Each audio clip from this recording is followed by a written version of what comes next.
ఈ తెలియని విజ్ఞత లేనిటువంటి నాలెడ్జ్ లేనిటువంటి అమర్నాథ్ లాంటి మన మాజీ ఐటీ మినిస్టర్ కోడిగుడ్డు పగిలిందా ఇంకా గుడ్డు పెట్టాలనే ఈ గుడ్డు మంత్రులకి అసలు పరిశ్రమ ఏంటి, దాని వల్ల ఏం లాభం ఉంటుంది?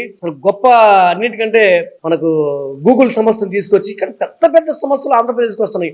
వైసీపీలు అనవచ్చు, వైసీపీ వాళ్ళు, వైసీపీ నాయకులు ఇవాళ మాట్లాడవచ్చు. ఏది మన జగన్మోహన్ రెడ్డి గారు కూడా ఆ రోజు వైజాగ్ ని రాజధాని చేస్తున్నాం, వైజాగ్ ని ఇక్కడ క్యాపిటల్ చేస్తున్నాం అంటే ఆ రోజు మీరు వద్దన్నారని. క్యాపిటల్ రాజధాని చేయటం అంటే ఇక్కడ అమరావతి మొత్తం మీద అమరావతి మొత్తాన్ని వాళ్ళు డెవలప్ చేయాలి, అన్ని పరిశ్రమలు రాష్ట్రంలో అన్ని ఏరియాల్లో డెవలప్మెంట్ అవ్వాలన్నది చంద్రబాబు నాయుడు గారి ఉద్దేశం. ఇక్కడ మనకు ఆల్రెడీ అమరావతి రాజధాని, మన క్యాపిటల్ అనేది విజయవాడ, అమరావతి క్యాపిటల్ అనేది నిర్ధారించారు. ప్రధానమంత్రి గారు వచ్చి శంకుస్థాపన చేశారు.